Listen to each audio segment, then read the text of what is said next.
The answer is simple. I can guarantee you will all lose money when you're trading or investing. It's just the nature of the beast. If you're getting involved in financial markets, you're going to have days where you lose. I'll give you an example. Let's say you're driving to the office and you know that there's 10 stoplights on the way to the office and you hit 10 red lights in one day.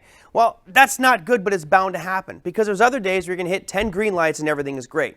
Trading is about balance. It's making sure that when those winning streaks are good, they're great. But when those losing streaks are bad, you've got to stop those very quickly. It's about discipline. It's about risk management. It's about putting stop losses in place. So over the long haul, our accounts will grow and appreciate, making sure we don't take any dramatic losses to the south side. And if you approach the markets with the mindset of it's okay to lose, then that makes us a much more confident trader.